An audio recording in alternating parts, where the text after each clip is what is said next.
Nos dias de hoje, é cada vez mais necessário empreender projetos inovadores, sustentáveis, mas que tenham impacto positivo na sociedade. O Prêmio Empreendedor Social, realizado desde 2005 pela Folha de São Paulo, em parceria com a Fundação Schwab, premia e destaca líderes sociais que desenvolvem iniciativas socioambientais. Mas como empreender na área social no Brasil? Quais as oportunidades, riscos e cuidados para realizar os projetos? Empreendedorismo social é o tema de hoje no programa Empreendedor Série Sustentável.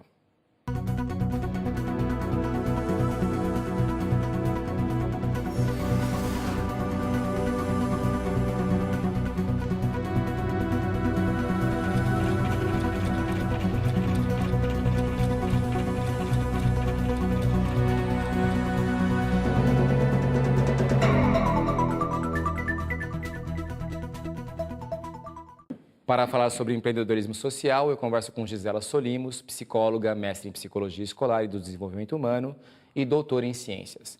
Atualmente, Gisela Solimos é gerente-geral do CREM, Centro de Recuperação e Educação Nutricional. Em 2011, o CREM foi o vencedor do Prêmio Empreendedor Social. Gisela, muito obrigada pela sua presença aqui conosco hoje. Obrigada a vocês. Gisela, quando é que você passou a se dedicar, assim, com tempo integral ao empreendedorismo social? O que te levou a isso? Assim? Que a ideia é dar exemplos para o nosso público, né? Exato. Na verdade, Joy, eu sempre tive uma preocupação com a questão da pobreza, né? Da miséria e tive uma atuação ainda no tempo do colégio, quando participava de um grupo na igreja, ali em São Bernardo, onde eu morava. Mas depois que eu me formei, eu tentei trabalhar na área clínica como psicóloga escolar. E me convidaram para fazer um bico na Universidade Federal de São Paulo, para fazer um projeto, ser pesquisadora de campo de um projeto de pesquisa que estudava as condições socioeconômicas e antropométricas de famílias moradoras em favela, perto do Hospital São Paulo, ali, naquela região. E foi indo nas favelas todos, era um trabalho meio período, e isso me permitia continuar com as coisas que eu estava com vontade de fazer. E ali eu encontrei a realidade da favela e da desnutrição. Né? Esse projeto se tornou um projeto de extensão da Unifesp, eu passei a coordenar esse projeto, ele deixou de ser pesquisa e se tornou um projeto de extensão, e ele deu origem, em função da gente ter encontrado a realidade da subnutrição nas favelas, altíssima, né, entre as crianças, ele deu origem ao CREM. E aí me convidaram para dirigir o CREM. Porque uma coisa é se sentir tocada, né, pelo problema e a outra é arregaçar as mangas e fazer, né? Como é que você identifica isso? Como é que você conseguiu transformar essa sua preocupação em ações, em empreender, né, em fazer, em tentar encontrar uma solução? Qual foi o clique? Olha, se eu tenho que responder isso em uma frase, como você está me pedindo, clique. Umas quatro, assim. A frase que eu diria é desejar responder a cada problema que eu ia encontrando. E também a noção de que eu não dava conta do problema sozinha. Então, eu sempre pedi muita ajuda. Né? A gente começou com parceiros diferentes. Nosso primeiro parceiro, primeiríssimo, foi uma fundação italiana, né? Que foi quem construiu o CREM através de um recurso do Ministério das Relações Exteriores da Itália. E depois continuou apoiando a gente. Foi o marco do CREM, o marco zero do CREM, foi isso? O Marco Zero foi um projeto apresentado para essa ONG italiana, que captou recursos junto ao Ministério das Relações Exteriores na Itália e realizou a obra aqui. A gente constitui uma organização não governamental, né?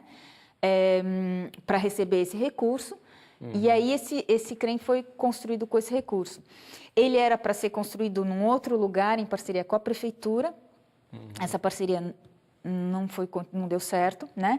E aí, então, essa ONG pediu para essa docente universitária, que é a professora Ana Lídia Savaia, que foi quem organizou, inclusive, essa pesquisa na favela, onde eu fui lá participar como pesquisadora de campo, porque ela trabalhava com desnutrição, né? Ela era pesquisadora na área. Se ela não queria assumir o CREM como um projeto de extensão.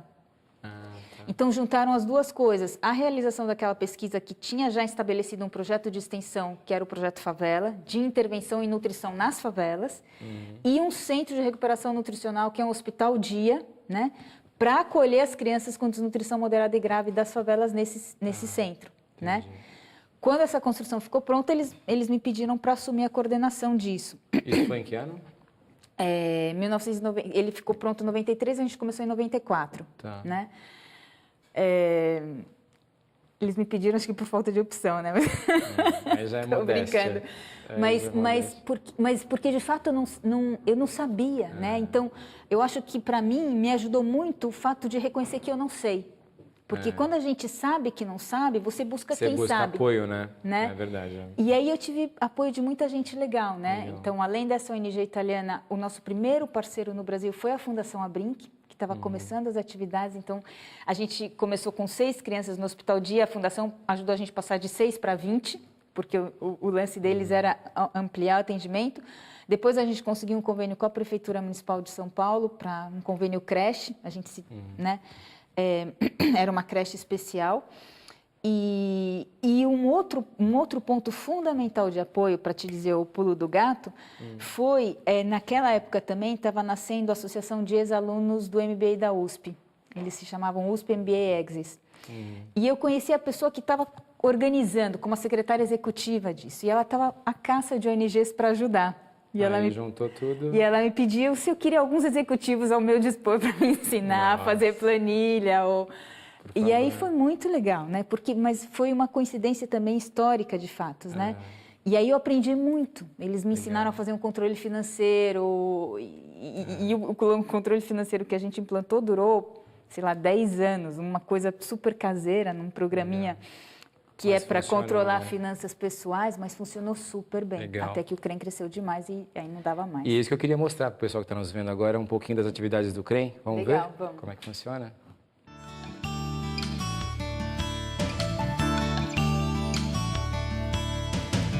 Refeições balanceadas 5 vezes por dia. Atividades que ajudam o desenvolvimento motor e a criatividade. Assistência com profissionais especializados. Esse é o trabalho do CREM, Centro de Recuperação e Educação Nutricional, que trata de crianças e adolescentes desnutridos. O CREM ele tem 3 tipos de atendimento, né? Ele tem o semi-internato ou hospital dia, o ambulatório e o atendimento em comunidade. O Hospital Dia atende crianças desnutridas moderadas e graves, assistindo ela tanto no âmbito psicológico, social, saúde, nutricional, pedagógico.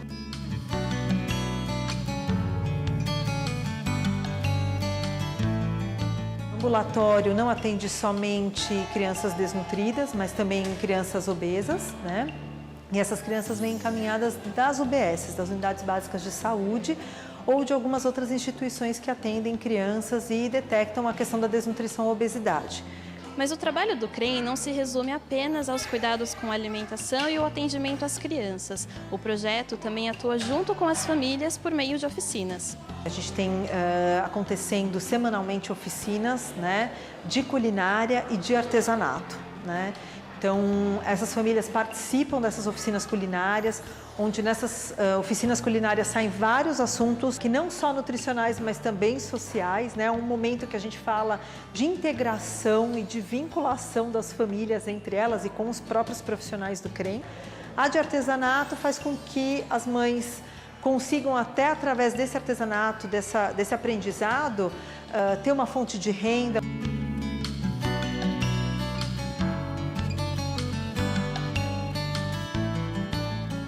Crianças que às vezes a gente vê chegando aqui com 1 ano, 2 anos sem andar, né? E com 2, 3 meses começa a andar e começa a ter uma outra, né? Um outro brilho de olhar, uma outra forma de brincar, né? Então é muito diferente. É aí que a gente começa a perceber toda essa parte do tratamento mesmo sendo efetivo.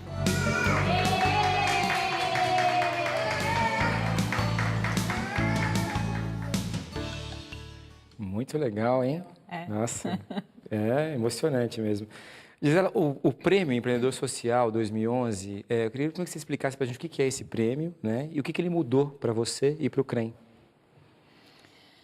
Bom, ele é um prêmio organizado pela Fundação Schwab. Ele é anual? Ele é anual, né? A Fundação Schwab, ela nasceu a partir do casal Klaus e Hilda Schwab. E o Klaus Schwab é quem organiza o Fórum Econômico Mundial. E ele era um professor universitário ali e ele começou o fórum, na verdade, ele começou fazendo uma reunião econômica europeia, né? E isso logo chamou a atenção de muita gente, né? E adquiriu uma dimensão mundial muito rápido. Depois de um tempo que eles faziam isso, eles entenderam que estava faltando ainda alguma coisa, porque se discutia muito política, muito economia, muito dinheiro, mas... Né? E o social, né? Exato. E aí eles iniciaram esse prêmio, né? É mundial, tem em vários países do mundo. Sabe quando começou, não? Acho que foi em 1980, se eu não estou enganada. Tá? Foram cerca de 10 anos depois que começou o próprio fórum, né? Então, cada ano eles fazem essa premiação em vários países do mundo. E no Brasil, esse prêmio é conduzido em parceria com a Folha de São Paulo. É a Folha que organiza, que faz o prêmio acontecer aqui, tá? É muito criterioso, eles estudam tudo, né? É absolutamente completo. Eles estudam a tua vida pessoal, a vida financeira da organização, institucional, resultados técnicos, a satisfação dos beneficiários. Quer dizer, é uma avaliação 360 graus, absolutamente super completa. E uma vez que você vence esse prêmio, você é convidado a participar deste nível de discussões, digamos assim, promovido pelo Fórum Econômico Mundial. Que é o Fórum Econômico. Que na verdade, eles agora são uma organização, né? World Economic Forum, eles são uma organização, eles promovem fóruns econômicos regionais, né? Eles sempre chamam mundiais, mas Fórum Econômico Mundial na América Latina, na América do Norte, na África, na Ásia, né? E é um espaço riquíssimo, onde você tem grandes investidores, grandes personalidades políticas e os empreendedores sociais, né? Legal. Eu tive esse ano em Lima, né? Já é a segunda vez que eu vou, né? Eu fui o ano passado no México, esse ano em Lima.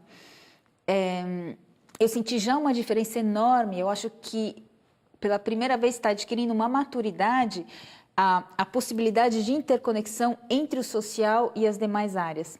Esse ano isso aconteceu de uma forma muito forte. O ano passado era possível através de encontros. Uma das regras do fórum é que se eu te encontro no corredor, eu te dou um cartão e você precisa me dar o seu cartão de volta. Quer dizer, a gente se apresenta, independente de quem sejamos, né? Isso torna a coisa muito dinâmica. Mas agora em Lima houveram mesas organizadas entre personagens, grandes ministros, grandes personagens econômicos e empreendedores sociais para discutir de uma forma global e sustentável a questão da continuidade, digamos, do nosso planeta, questões globais. No próximo bloco vamos explicar mais sobre empreendedorismo social com Gisela Solimos. Voltamos já.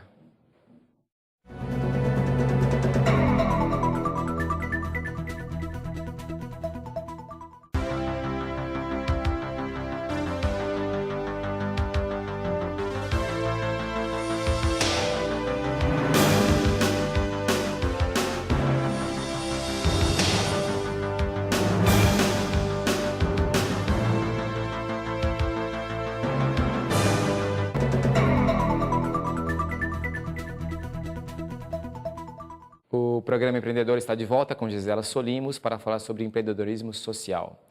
Gisela, você estava comentando no outro bloco sobre essa maior integração, né, entre as áreas social e econômica. Você acha que está havendo, não sei se por causa da crise, não sei se a gente pode dizer isso, na crise econômica mundial, uma maior conscientização da importância da área social, inclusive para que os negócios durem mais? Eu acho que sim, eu acho que... Fica mais fácil conversar com as pessoas hoje sobre a área social, você acha? Essa que é a pergunta. Do que quando você começou, por exemplo, em 93?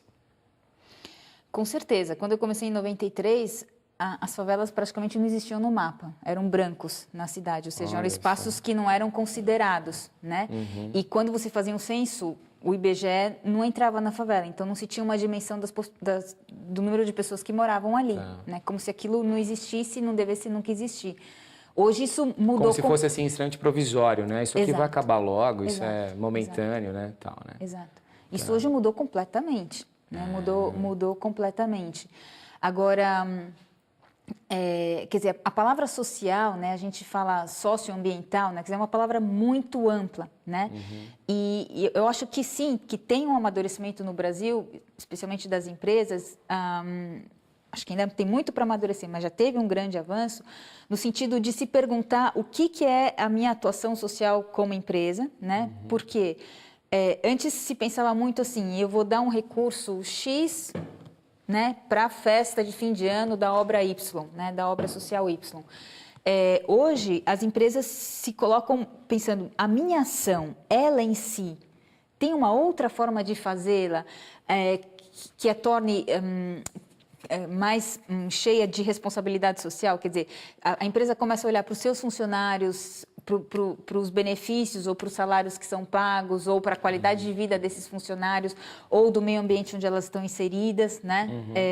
Além do problema social em si. Né? Tá. Eu acho que então teve As empresas estão mais conscientes do impacto que elas causam, né, na sociedade. Exato, né? exato. Então, dos movimentos que elas causam na sociedade. Até os né? balanços patrimoniais das empresas começam a considerar isso. E tem todo um modelo de balanço para demonstrar isso. Né? Como esse impacto... Você sabe que, inclusive, a gente trabalha muito isso com os alunos e no meio econômico.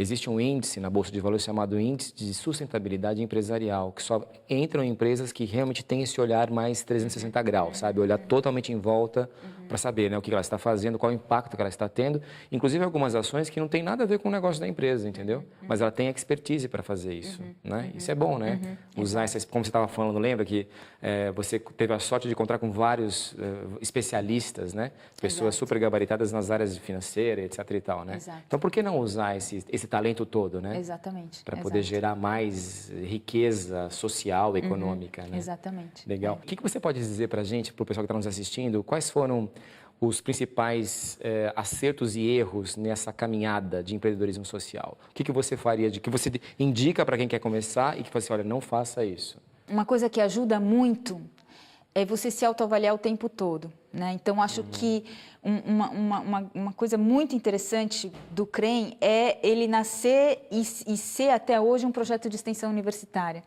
Então, nós temos muitos projetos de pesquisa, de mestrado, iniciação científica, mestrado, doutorado, conclusão de curso, né, de alunos do Brasil, de fora do Brasil, que foram feitos e são feitos com a nossa população, com os nossos dados, digamos assim.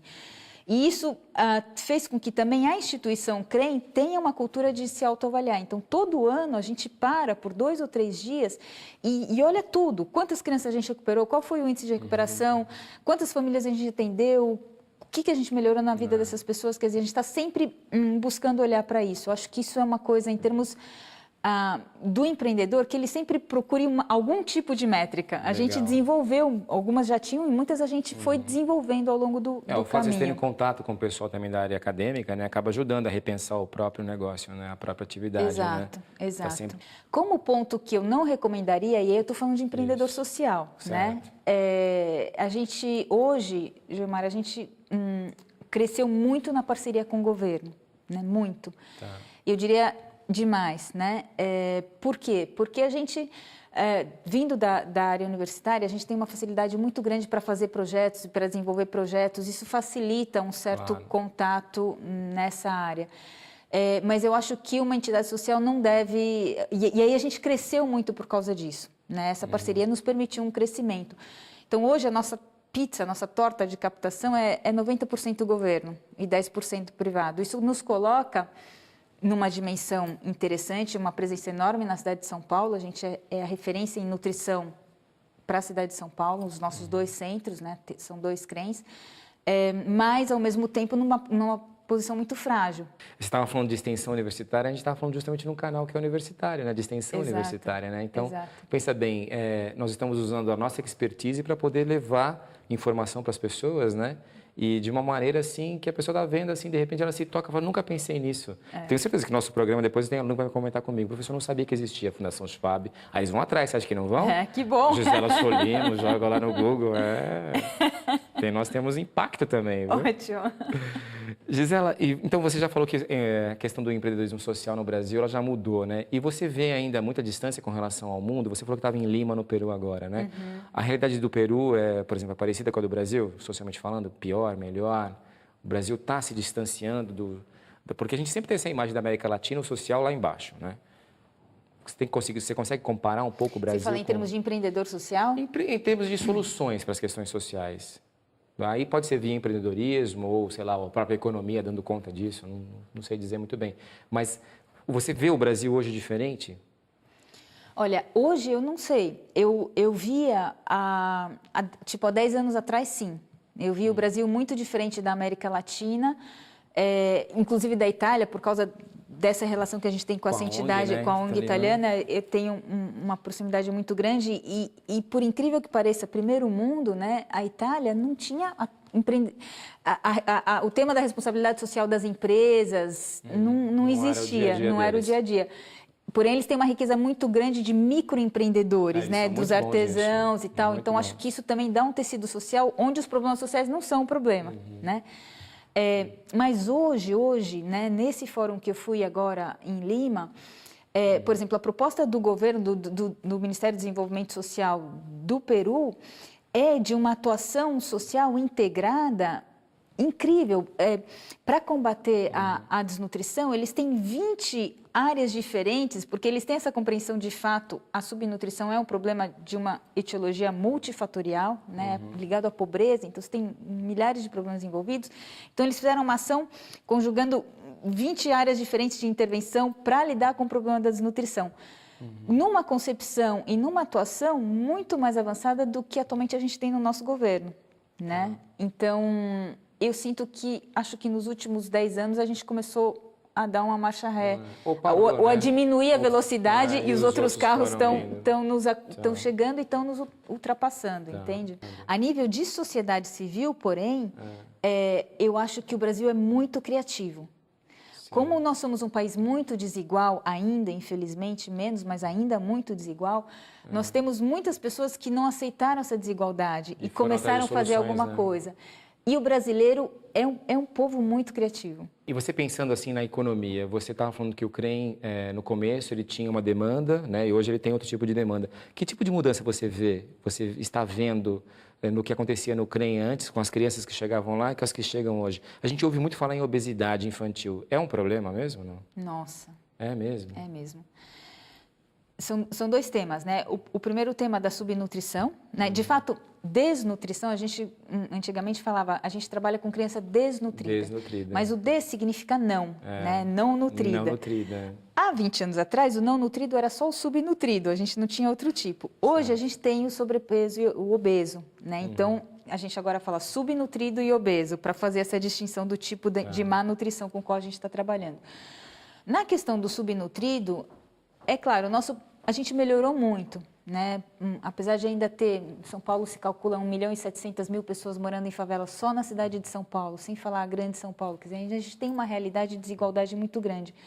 Mas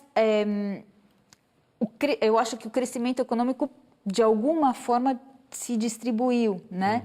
Então, as pessoas, e não só isso, teve um grande aumento de saneamento básico e de atenção primária à saúde, né? Porque a subnutrição é má alimentação com infecção, associada com infecção. Então, quando você tem saneamento e você tem atenção à saúde, você controla as infecções, tá? Uma parte já está resolvida. E quebra esse ciclo, começa a quebrar esse ciclo vicioso. Então, a prevalência de crianças desnutridas tem caído. E está cada vez mais associada a situações de extrema dificuldade familiar, né?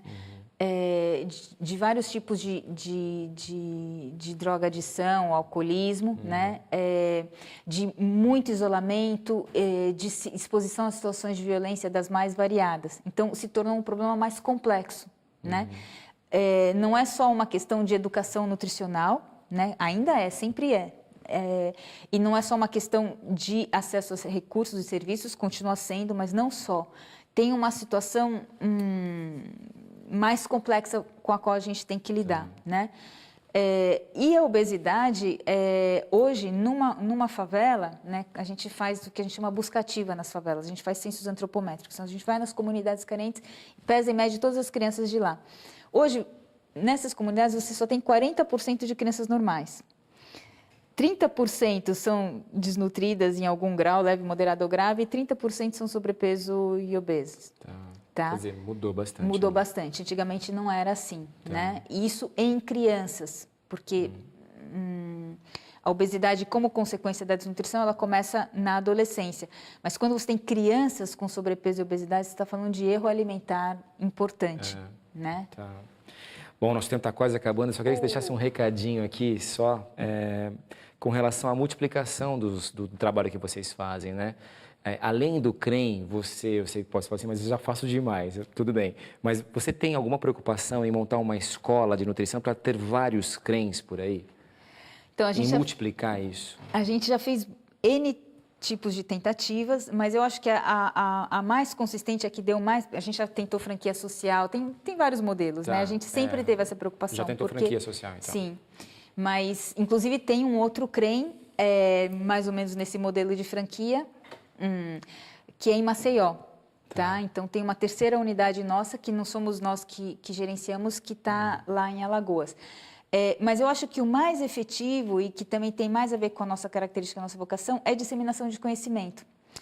Então, em 2000, num projeto junto com o BNDES, a gente lançou um site e uma coleção, o site chama Vencendo a Desnutrição, né? A coleção também tem esse nome, e você pode fazer download dessa coleção na internet, onde a gente explica a nossa metodologia, né? Uma coleção que fala com público leigo, fala com creches e centros de educação infantil e fala com a equipe do que seria o programa de saúde da família, médico, manual, né, de como montar uma vários operação manuais, dessa. Vários manuais de como combater a desnutrição nos vários níveis, a nível comunitário, a nível institucional, a nível de hospital-dia, nos vários âmbitos, tá?